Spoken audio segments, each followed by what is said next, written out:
అందరికీ నమస్కారం.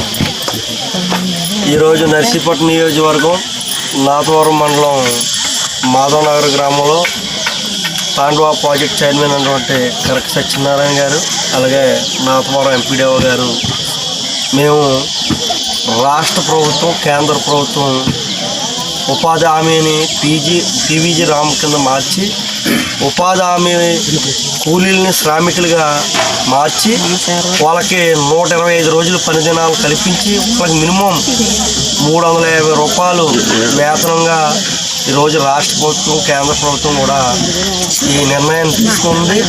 ఈరోజు మేము మాధవనగర్కి సత్యనారాయణ గారు ఎంపీడీఓ గారితో కూడా వచ్చి ఈ శ్రామికుల తాలూకా కష్టాలు, వాళ్ళు తాలూకా పని విధానాన్ని, ఈ ప్రభుత్వం అమలు చేస్తున్న తాలూకా విధి విధానాలను కూడా ఈరోజు తెలియజేయాలని చెప్పి ఈరోజు మాధవనగరం తెలుగులోకి రావడం జరిగింది.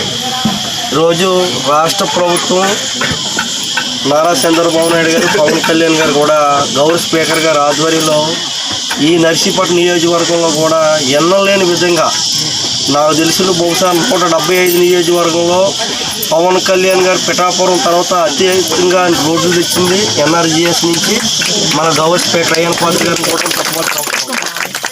ఈరోజు ఇదే తాండవాలో మీరు గత ప్రభుత్వంలో కనీసం ఆ రోడ్డుకి పడ్డ బొక్కలు మూయలేని పరిస్థితిలో గౌరవ స్పీకర్ అయ్యన్ పాత్ర గారు ఇరిగేషన్ డిపార్ట్మెంట్ నుంచి ఆర్ఎంబి రోడ్లోకి మార్చి దాదాపుగా 3.5 కోట్ల రూపాయలతో ఈరోజు ఇదే మాధవనగరంలో గౌరవ స్పీకర్ అయ్యన్ పాత్ర గారు కూడా సత్యనారాయణ గారు మేము కూడా గత ప్రతిపక్షంలో మాటిచ్చాం.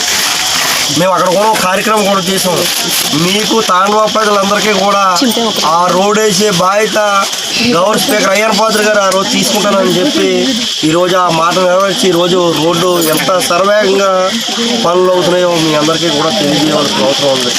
ఇదే తాండవ ప్రాజెక్ట్ చైర్మన్గా కరక సత్యనారాయణ గారు గతంలో కనీసం ఇదే తాండవ ప్రాజెక్టులో గేటు మరమ్మతు అయితే కనీసం 7 లక్షల రూపాయలు కూడా తేలేని పరిస్థితులు ఉంటే కరక సత్యనారాయణ గారు చైర్మన్ అయిన తర్వాత దాదాపుగా ఇరిగేషన్ డిపార్ట్మెంట్ 8 కోట్ల రూపాయలు తీసుకొచ్చి పనులన్నీ కూడా ఆధునీకరణ చేసి ప్రతి రైతు కూడా నీరు ఇచ్చే విధంగా ఈరోజు అయినా కూడా ప్రాజెక్టు మీద కూడా శ్రమపడడం నేను చూశాను. ఈ సంవత్సరం 1,70,00,000 మళ్ళీ 1,70,00,000 రూపాయలు ఇవాళ గౌరవ స్పీకర్ గారు కూడా నియోజకవర్గాన్ని ఒక సస్యశ్యామలంగా తయారు చేయాలని ఆలోచనతో ఈరోజు కూటమి ప్రభుత్వం వెళ్తుంది.